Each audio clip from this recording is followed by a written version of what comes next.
नमस्कार, आप देख रहे हैं के न्यूज नेशनल और मैं हूं आपके साथ में शोभित पाठक। तो रुक करते हैं महत्वपूर्ण सुर्खियों पर।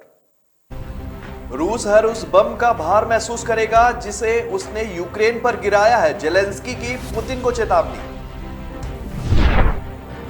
मंकी पॉक्स के बढ़ सकते हैं केस, विश्व स्वास्थ्य संगठन ने चेताया। दिल्ली एनसीआर में एक बार फिर सीएनजी के दामों में बढ़ोतरी हुई। शुक्रवार देर रात सीएनजी के कीमत में ₹2 प्रति किलो का इजाफा किया गया। पीएम मोदी की नसीहत, बोले सत्ता भोगना नहीं, शहीदों के सपनों को भारत बनाना हमारा लक्ष्य। और गृह मंत्री अमित शाह का 2 दिवसीय अरुणाचल दौरा, आज से 40 परियोजनाओं का करेंगे उद्घाटन। रूस यूक्रेन युद्ध के 3 महीने पूरे होने में अब मात्र 3 दिन ही रह गए और इतने लंबे समय के संघर्ष के बावजूद दोनों देशों में कोई भी झुकने के लिए तैयार नहीं हुआ। हालांकि इस युद्ध में यूक्रेन को काफी नुकसान पहुंचा है। रूसी सेना ने यूक्रेन के पूर्वी हिस्से को बड़े पैमाने पर घेर लिया और एक एक कर कई शहरों पर कब्जा करने की कोशिशें की। वहीं राष्ट्रपति जेलेंस्की के लिए उस समय भी बुरी खबर आई जब मारियोपोल में यूक्रेन का आखिरी किला भी ढह गया और 1000 से अधिक यूक्रेनी सैनिकों ने पुतिन की सेना के सामने सरेंडर कर दिया। वहीं भारी नुकसान झेलने के बाद अब जेलेंस्की ने रूस से मुआवजे की भी मांग कर दी है। साथ ही जेलेंस्की ने रूसी राष्ट्रपति पुतिन को चेतावनी देते हुए कहा है कि रूस हर उस बम का भार महसूस करेगा जिसे उसने यूक्रेन पर गिराया। पड़ोसी देश फिनलैंड और स्वीडन अमेरिका के नेतृत्व वाले सैन्य संगठन नाटो में शामिल होने के लिए आवेदन कर चुके हैं और ऐसे में रूस खुद पर दबाव महसूस करने लगा है। रूस ने फिनलैंड से लगने वाली पश्चिमी सीमा पर सैनिकों और हथियारों की तैनाती बढ़ाने का फैसला किया है। मैरियोपोल पर कब्जे के बाद रूस ने यूक्रेन में नई पीढ़ी के शक्तिशाली लेजर हथियारों की भी तैनाती की है और इसके सहारे वह पश्चिम से यूक्रेन को सप्लाई किए गए ड्रोन को नष्ट कर देगा। कोविड के बाद अब दुनिया पर मंकी पॉक्स वायरस का खतरा जो है वो मंडराने लगा है। विश्व स्वास्थ्य संगठन ने इसे लेकर चेताया है कि मंकी पॉक्स संक्रमण तेज हो सकता है। अब तक अफ्रीका और यूरोप के 9 देशों के अलावा अमेरिका, कनाडा व ऑस्ट्रेलिया में भी इसके मामले सामने आए और इसे देखते हुए केंद्रीय स्वास्थ्य मंत्री मनसुख मंडाविया ने राष्ट्रीय रोग नियंत्रण केंद्र और आईसीएमआर को स्थिति पर कड़ी नजर रखने का भी निर्देश दिया है और इस संक्रमण से जुड़ी 10 बड़ी बातें हैं। मंकी पॉक्स के बढ़ते मामलों के बीच डब्ल्यूएचओ की यूरोप इकाई ने शुक्रवार को इस मामले में आपात बैठक की थी। इसके एक शीर्ष अधिकारी ने बैठक के बाद कहा कि गर्मी बढ़ने के साथ ही यह वायरस और तेजी से फैल सकता है। डब्ल्यूएचओ के यूरोप स्थित क्षेत्रीय देश के जो है संगठन का कहना है कि बड़े पैमाने पर यह वायरस जो है वो फैल रहा है। यदि कोई मंकी पॉक्स संक्रमित शरीक हुआ तो वह अन्य लोगों में संक्रमण फैला सकता है। इस बीच केंद्रीय स्वास्थ्य मंत्री मनसुख मंडाविया ने मंकी पॉक्स को लेकर राष्ट्रीय रोग नियंत्रण केंद्र आईसीएमआर को कड़ी जो नजर है उसके रखने का भी निर्देश जारी किया। दिल्ली एनसीआर में एक बार फिर सीएनजी के दाम में बढ़ोतरी दर्ज हुई है। शुक्रवार देर रात सीएनजी की कीमत में ₹2 प्रति किलो का इजाफा किया गया। नई कीमत लागू होने के बाद नोएडा और गाजियाबाद में सीएनजी ₹78.17 प्रति किलो हो गई है। वहीं दिल्ली में अब नई कीमत ₹75.61 प्रति किलो हो गई है, जबकि गुरुग्राम में सीएनजी ₹83.90 प्रति किलो हो गई है। बढ़े हुए दाम 21 मई की सुबह 6 बजे से लागू होंगे। मुजफ्फरनगर, मेरठ, शामली में सीएनजी के दाम ₹82.84 प्रति किलो हो गए हैं और रेवाड़ी में ग्राहकों को इसके लिए ₹86.07 चुकाने होंगे। करनाल और कैथल में भी सीएनजी ₹84.27 प्रति किलो हो गई है। कानपुर, हमीरपुर और फतेहपुर में 1 किलो सीएनजी के लिए ग्राहकों को ₹84.70 चुकाने होंगे और अजमेर और पाली राजसमंद में 1 किलो सीएनजी के लिए ₹85.88 प्रति किलो जो है लोगों को चुकाने होंगे।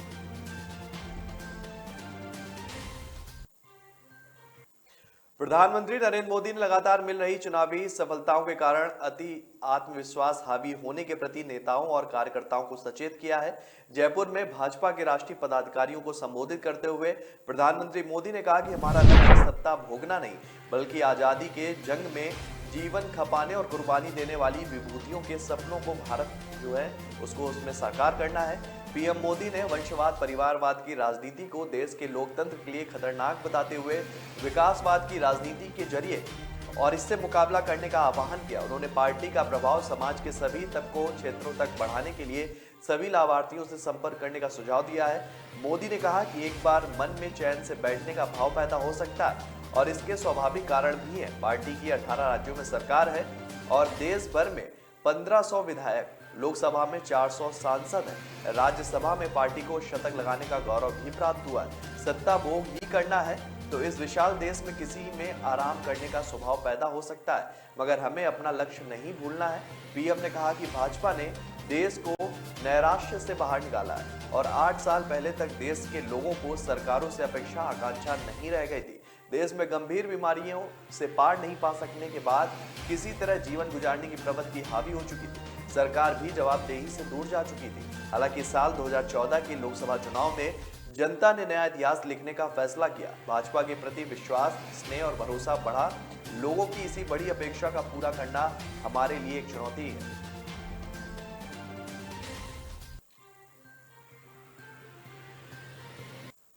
केंद्रीय गृह मंत्री अमित शाह आज से अरुणाचल प्रदेश के 2 दिवसीय दौरे पर हैं और इस दौरान वह कई विकास परियोजनाओं का उद्घाटन करेंगे। वह आधारशिला भी रखेंगे। वह चीन भारत सीमा पर अग्रिम इलाकों में तैनात सुरक्षा बलों के साथ बातचीत भी करेंगे। गृह मंत्री इस दौरान नागरिक समाज के साथ भी बातचीत करेंगे। गृह मंत्री के तौर पर यश शाह का अरुणाचल प्रदेश का यह पहला नहीं दूसरा दौरा होगा और इससे पहले उन्होंने 34वें राज्य स्थापना दिवस समारोह में भाग लेने के लिए फरवरी 2020 में पूर्वोत्तर राज्य का दौरा किया था। तब उनके दौरे का चीन ने कड़ा विरोध किया था। अधिकारियों ने बताया है कि शाह लोहित जिले के वाकरो में भगवान परशुराम की 51 फुट ऊंची प्रतिमा का जो उसकी आधारशिला रखेंगे और करीब 40 परियोजनाओं का उद्घाटन भी करेंगे। शनिवार को शाह तिरप जिले के नरोत्तम नगर में रामकृष्ण मिशन स्कूल के स्वर्ण जयंती समारोह में शामिल होंगे। इसके बाद वह नामसाई जाएंगे। वह रविवार को सामाजिक संगठनों से मुलाकात करेंगे और नामसाई जिले में तेंगापानी के पास गोल्डन पगोडा में पूजा अर्चना करेंगे। अधिकारियों ने बताया है कि बाद में शाह नामसाई जनरल ग्राउंड में एक जनसभा को भी संबोधित करेंगे और महत्वपूर्ण परियोजनाओं की शुरुआत करेंगे। उन्होंने बताया कि गृह मंत्री नामसाई में सेना, ITBP, SSB, Assam rifle, BRO और राष्ट्रीय राजमार्ग अवसंरचना विकास निगम लिमिटेड के कर्मियों के साथ सुरक्षा और विकास समीक्षा बैठक की अध्यक्षता करेंगे तथा दिल्ली रवाना होने से पहले उनके साथ भोजन भी करेंगे।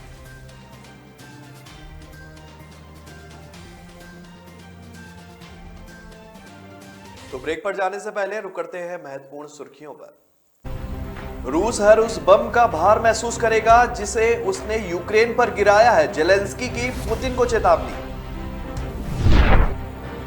मंकी पॉक्स के बढ़ सकते हैं केस, विश्व स्वास्थ्य संगठन ने चेताया। दिल्ली एनसीआर में एक बार फिर सीएनजी के दामों में बढ़ोतरी हुई। शुक्रवार देर रात सीएनजी के कीमत में 2 रुपए प्रति किलो का इजाफा किया गया। पीएम मोदी की नसीहत, बोले सत्ता भोगना नहीं, शहीदों के सपनों को भारत बनाना हमारा लक्ष्य। और गृह मंत्री अमित शाह का 2 दिवसीय अरुणाचल दौरा, आज से 40 परियोजनाओं का करेंगे उद्घाटन। लोग मुझे कभी बहुत अच्छा समझते हैं, कभी बहुत बुरा। भगवान जैसे है हमारे लिए। एनए टेस्ट जरूरी है क्या? जान बचाई है मेरे बेटे की। ठीक से देखा ही नहीं, सिर्फ 2 मिनट। लोगों की बातों का असर मैं अपने काम पे नहीं पड़ने देता। मैं जो करता हूं वो अपने पेशेंस के लिए करता हूं। अगर मेरे पास सिर्फ 2 मिनट है तो शायद इसलिए क्योंकि कोई और क्रिटिकल है। अगर मैं 1 से ज्यादा टेस्ट करवा रहा हूं वो इसलिए क्योंकि मेरे ट्रीटमेंट में डाउट की जगह नहीं। अगर मैं स्ट्रिक्ट या इनसेंसिटिव हूं वो इसलिए क्योंकि आपकी हेल्थ सबसे इंपॉर्टेंट है। तो लोग मुझे चाहे अच्छा समझे या बुरा, मैं उनसे कहता हूं थैंक यू, क्योंकि वो मुझे रोकते नहीं बल्कि याद दिलाते हैं कि मुझे मेरे पेशेंट्स के लिए क्या करना है।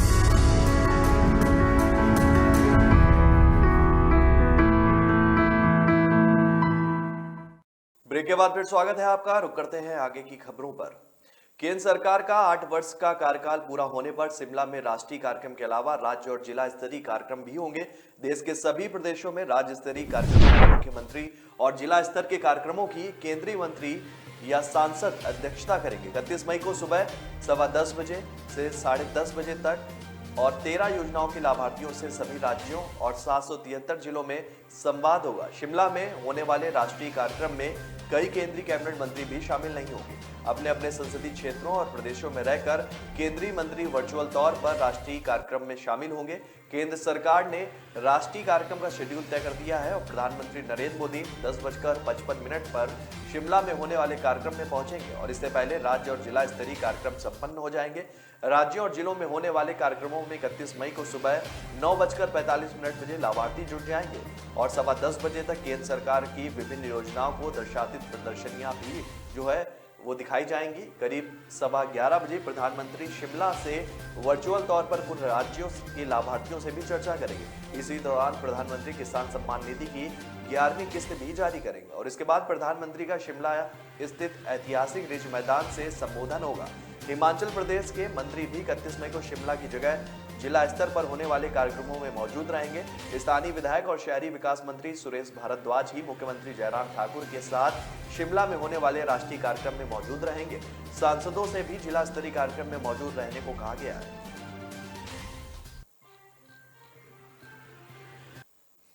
देश के पूर्व प्रधानमंत्री व कांग्रेस नेता राजीव गांधी की पुण्यतिथि पर राहुल गांधी ने उन्हें श्रद्धांजलि अर्पित की है। कांग्रेस नेता राहुल गांधी ने अपने ट्विटर हैंडल पर राजीव गांधी का एक वीडियो साझा करते हुए लिखा कि मेरे पिता एक दूरदर्शी नेता थे जिनकी नीतियों ने आधुनिक भारत को आकार देने में मदद की। राहुल गांधी ने ट्वीट किया कि मेरे पिता एक दूरदर्शी नेता थे जिनकी नीतियों ने आधुनिक भारत को आकार देने में मदद की। वह एक दयालु व्यक्ति थे और मेरे और प्रियंका के लिए एक शानदार पिता थे जिन्होंने हमें क्षमा और सहानुभूति का मूल्य सिखाया। राहुल गांधी ने आगे लिखा कि मुझे उनकी बहुत याद आती है। हम दोनों ने साथ में जो समय बिताया है उसे याद करता हूं। राहुल गांधी ने ट्विटर पर जो वीडियो साझा किया है उसमें राजीव गांधी का संबोधन है। वीडियो में राजीव गांधी कहते हैं कि भारत एक पुराना देश है लेकिन एक युवा राष्ट्र है। हर जगह के युवाओं की तरह हम उत्साहित हैं। मैं युवा हूं और मेरा भी एक सपना है। मैं भारत को मजबूत, स्वतंत्र, आत्मनिर्भर और मानवता की सेवा में दुनिया के राष्ट्रों में सबसे आगे रहने का सपना देखता हूं। मैं समर्पण, कड़ी मेहनत और हमारे लोगों के सामूहिक संकल्प के माध्यम से उस सपने को साकार करने के लिए प्रतिबद्ध हूं। प्रधानमंत्री नरेंद्र मोदी ने भी शनिवार को राजीव गांधी की पुण्यतिथि पर उन्हें श्रद्धांजलि अर्पित की। उन्होंने लिखा कि हमारे पूर्व प्रधानमंत्री राजीव गांधी की पुण्यतिथि पर उन्हें श्रद्धांजलि।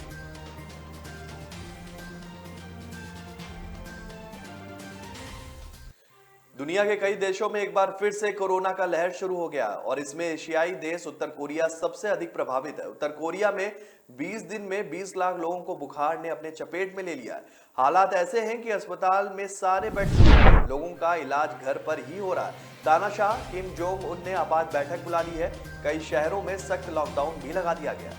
लोगों के लिए मास्क अनिवार्य कर दिया गया। विशेषज्ञों का मानना है कि कोरोना की लहर को रोकने में नाकाम होने पर उत्तर कोरिया में गंभीर परिणाम भुगतने पड़ सकते हैं। देश में बिगड़ती स्वास्थ्य व्यवस्था और टीकाकरण की लापरवाही के कारण 2 करोड़ से अधिक लोगों के प्रभावित होने की आशंका भी है। स्वास्थ्य मंत्रालय द्वारा जारी शनिवार के आंकड़ों के अनुसार भारत में बीते 24 घंटे में कोरोना के 2323 नए मामले सामने आए हैं और जबकि इस दौरान 25 लोगों की मौत हो गई। सक्रिय मरीजों की बात की जाए तो इनकी संख्या 14,996 हो गई है। चीन की आर्थिक राजधानी शंघाई में 5 दिन के बाद एक बार फिर से कोरोना का नया केस सामने आया है और इसके बाद स्थायी प्रशासन 2 और जिलों में कड़े प्रतिबंध लगाने की घोषणा कर चुके हैं। साथ ही 1 जून से शहर में लंबे समय से जारी लॉकडाउन को खत्म करने की किसी भी योजना से इनकार किया गया। 2.5 करोड़ की आबादी वाले शहर में 7 सप्ताह से लॉकडाउन लगा हुआ है। केंद्रीय मंत्री पीयूष गोयल की सरकारी कार को बृहस्पतिवार दोपहर एक अन्य कार ने टक्कर मार दी। उस समय केंद्रीय मंत्री कार में नहीं थे। टक्कर मारने वाले कार चालक ने शराब पी रखी थी। तुगलक रोड थाना पुलिस ने मामला दर्ज कर आरोपी चालक मोहिंदर सिंह संघू को गिरफ्तार कर लिया। जमानती धारा होने के कारण बाद में उसे थाने से छोड़ दिया गया। नई दिल्ली जिला पुलिस अधिकारी के अनुसार केंद्रीय मंत्री के ड्राइवर सुनील कुमार ने पुलिस को शिकायत में कहा कि वह पीयूष गोयल की कार से जाकिर हुसैन मार्ग पर स्थित ओबराय होटल जा रहा था। जब वह जाकिर हुसैन मार्ग पर काका नगर साइड पहुंचा तो पीछे से आ रही अन्य कार ने जबरदस्त तरीके से उसे टक्कर मार दी। जब सुनील ने बाहर निकलकर देखा तो टक्कर मारने वाले कार चालक ने शराब पी रखी थी। मेडिकल जांच में आरोपी चालक मोहिंदर सिंह ने जो है शराब पीने की पुष्टि भी हुई है, जिसके बाद मामला दर्ज कर लिया गया।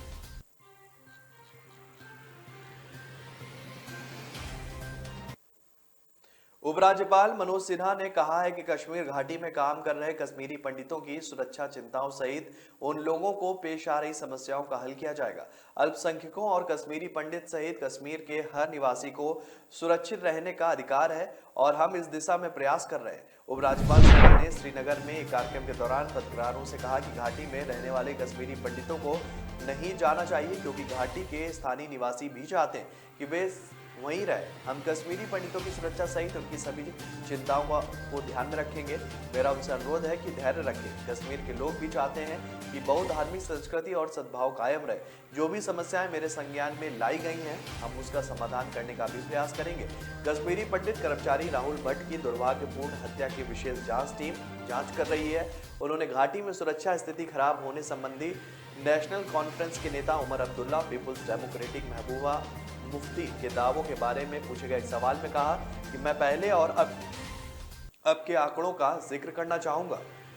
आप यहां से हैं और आप जानते हैं कि अब स्थिति पहले की तुलना में बेहतर है, लेकिन दुर्भाग्य से हिंसा की एक घटना हर महीने हुआ करती है। हम इससे निपटने के लिए एक रणनीति बनाने पर पुलिस और अन्य सुरक्षा बलों के साथ लगातार काम कर रहे हैं।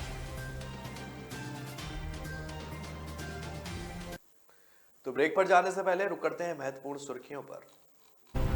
रूस हर उस बम का भार महसूस करेगा जिसे उसने यूक्रेन पर गिराया है, जेलेंस्की की पुतिन को चेतावनी। मंकी पॉक्स के बढ़ सकते हैं केस, विश्व स्वास्थ्य संगठन ने चेताया। दिल्ली एनसीआर में एक बार फिर सीएनजी के दामों में बढ़ोतरी हुई। शुक्रवार देर रात सीएनजी के कीमत में 2 रुपए प्रति किलो का इजाफा किया गया। पीएम मोदी की नसीहत, बोले सत्ता भोगना नहीं, शहीदों के सपनों को भारत बनाना हमारा लक्ष्य। और गृह मंत्री अमित शाह का 2 दिवसीय अरुणाचल दौरा, आज से 40 परियोजनाओं का करेंगे उद्घाटन। कामयाबी की असली पहचान तभी होती है जब उसकी बुनियाद मजबूत हो, क्योंकि जिन्हें खुद पर भरोसा हो उनकी ताकत कभी कम नहीं होती है। इसलिए भरोसा करिए सिर्फ विकी पावर प्लस टीएमटी बात पर। अब घर बनेगा स्ट्रॉन्ग, चलेगा लाइफ लॉन्ग। ब्रेक के बाद फिर स्वागत है आपका। रुक करते हैं आगे की खबरों पर। छत्तीसगढ़ के नक्सलवाद ग्रस्त बस्तर में अब बदलाव की बयार बह रही है। सीएम भूपेश बघेल ने शुक्रवार को बताया कि इलाके में सड़कों व स्कूलों का तेजी से विकास हो रहा है। पिछले 15 साल से बंद पड़े स्कूलों का काम शुरू हो गया है। रायपुर में पत्रकारों से चर्चा में बघेल ने कहा कि बस्तर बदल रहा है, विकास कार्य चल रहा है। करीब 15 साल बाद फिर से स्कूल खुले हैं। बीजापुर में 156 स्कूल और सुकमा में 98 स्कूल खुले। राज्य सरकार की योजनाओं का लाभ लोगों को मिल रहा है। सीएम बघेल ने कहा कि लोगों की कमाई बढ़ रही है। सिर्फ बीजापुर में ही ट्रैक्टर के 4 शोरूम हैं। जगदलपुर के चारों ओर मोटरसाइकिल और कारों के अलावा ट्रैक्टर के शोरूम दिखाई दे रहे हैं और इससे पता चलता है कि लोग सरकारी योजनाओं का लाभ उठा रहे हैं। बस्तर स्वास्थ्य, आय और शिक्षा में विकसित हो रहा है। स्वयं सहायता समूहों की महिलाओं के उत्पादों को कृषि, लघु वनोपज, बकरी पालन, मुर्गी पालन और मछली पालन में मान्यता मिल रही है।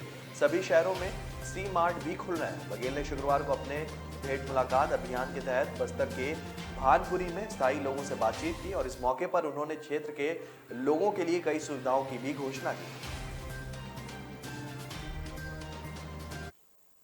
विधायकों को एक से अधिक पेंशन दिए जाने के मामले में हरियाणा के मुख्यमंत्री मनोहर लाल ने कहा है कि पहले से दी जा रही सेवा को बंद करना आसान नहीं है और इसमें कई कानूनी पेच हैं। अब इसमें बदलाव की जगह आगे से कुछ किया जा सकता है, इसमें कुछ नहीं किया जा सकता है। मुख्यमंत्री ने कहा कि पंजाब सरकार ने पूर्व विधायकों की एक से अधिक पेंशन बंद करने का जो फैसला लिया है उसका हरियाणा सरकार अध्ययन करेगी। इसके बाद ही मामले पर कुछ कहा जा सकता है। गौर हो कि इस मामले को आम आदमी पार्टी मुद्दा बना रही है। पंजाब में सरकार ने पूर्व विधायकों की एक से अधिक पेंशन लेने पर रोक लगा दी है। साथ ही हरियाणा में पूर्व विधायक निर्मल सिंह केवल एक पेंशन लेने की बात कह चुके हैं। सांसद अरविंद शर्मा द्वारा रोहतक में 300 करोड़ रुपए की गड़बड़ी के आरोप पर सीएम ने कहा कि अगर वो कुछ शिकायत देंगे तो इस मामले की जांच कराई जाएगी। अगर ऐसा नहीं किया गया तो उनको कहेंगे कि भविष्य में इस प्रकार के आरोप ना लगाए जाए। विधायकों को मिलने वाली 5 करोड़ रुपए की ग्रांट को लेकर भी विपक्ष द्वारा किए जा रहे हमले का जवाब देते हुए यहां हरियाणा निवास पर मुख्यमंत्री मनोहर लाल ने स्पष्ट किया कि ये राशि एक प्लान में दी जाती है, ना कि हर साल। विपक्ष की ओर से भी 5 करोड़ की राशि न मिलने का कई बार मुद्दा उठाया जा चुका है, लेकिन 3 विधायक ऐसे हैं जिन्होंने आज तक 5 करोड़ की ग्रांट के लिए कोई मांग नहीं की है। पश्चिम बंगाल के पूर्व मुख्य सचिव अल्पन बंदोपाध्याय द्वारा दिल्ली हाईकोर्ट में दायर एक पुनर्विचार याचिका का केंद्र सरकार ने विरोध किया। याचिका में हाईकोर्ट से अपील की गई कि बंदोपाध्याय पर केंद्रीय प्रशासनिक न्यायाधिकरण में चल रहे मामलों को कोलकाता से दिल्ली कैंट शिफ्ट करने के खिलाफ जो है वो जानकारी जा चुकी है और उनकी अर्जी पर फिर से सुनवाई हो। केंद्र ने कहा कि बंदोपाध्याय मामले को लटकाए रखना चाहते हैं। उन्होंने पिछले महीने दाखिल याचिका में कहा कि हाईकोर्ट में सुनवाई के दिन उनके पास वरिष्ठ वकील नहीं थे, उन्हें और समय नहीं दिया गया। कनिष्ठ वकील ने उनका पक्ष रखा, जबकि केंद्र की ओर से वरिष्ठ वकील आए थे। Chief justice TN. पटेल व जस्टिस ज्योति सिंह की बेंच में उनकी बात ठीक से नहीं सुनी गई और आदेश दिया गया। केंद्र ने कहा कि याची को सुना जाना उसका अधिकार है, लेकिन वरिष्ठ वकील ही उसका पक्ष रखेंगे, या कोई अधिकार नहीं। याची ने 2 वरिष्ठ लगाए थे जो सुनवाई वक्त उपस्थित नहीं थे। इस आधार पर पूरे निर्णय पर फिर से विचार करने को नहीं कहा जा सकता है। याची की कोशिश है कि मामला जो है अदालत में लंबित रहे, बेंच बदलती रहे, इसलिए पिछला आदेश देने वाले पूर्व चीफ जस्टिस के रिटायर होने के बाद पुनर्विचार याचिका की है। पिछले साल 28 मई को चक्रवाती तूफान यास पर चर्चा के लिए पश्चिम बंगाल स्थित कलाईकुड़ा वायुसेना स्टेशन पर पीएम मोदी ने बैठक भी की थी। छत्तीसगढ़ के आबकारी मंत्री कवासी लखमा हमेशा अपने अलग अलग बयानों में सुर्खियों में बने रहते हैं। वहीं अब मंत्री लखमा फिल्म अभिनेत्री और मथुरा से सांसद हेमा मालिनी पर बयान देकर सुर्खियों में आ गए। दरअसल इस बार उन्होंने नारायणपुर जिले में बनी सड़कों की तुलना हेमा मालिनी के गालों से कर डाली है। आबकारी मंत्री लखमा ने कहा कि 15 साल पहले यहाँ कोई सड़क नहीं थी, हमने कई किलोमीटर की सड़कों का निर्माण निर्वाचन क्षेत्र में किया। ये सड़कें बिल्कुल हेमा मालिनी के गालों की तरह है। इस दौरान जब कवासी लखमा अपनी बात लोगों से कह रहे थे तो राज्य के मुख्यमंत्री भूपेश बघेल पीछे बैठे मुस्कुराते हुए दिखे। दरअसल छत्तीसगढ़ के मुख्यमंत्री भूपेश बघेल ने 20 मई को अपने भेंट मुलाकात अभियान के तहत बस्तर के भानपुरी में स्थानीय लोगों से बातचीत की थी और उन्होंने लोगों के लिए कई सुविधाओं की घोषणा भी की। इससे पहले लखमा को जो है सोशल मीडिया पर एक वीडियो भी वायरल हुआ था जिसमें वह कुछ लोगों के साथ स्टेज पर डांस करते नजर आए। लखमा स्टेज पर डांस कर रहे कलाकारों को देखकर खुद को नहीं रोक पाए और उनके बाद अपने अंदाज में उन्होंने डांस किया। तो फिलहाल इस बुलेटिन में मेरे साथ इतना ही। आगे की खबरों के लिए बने रहिए के न्यूज नेशनल के साथ। तब तक के लिए नमस्कार।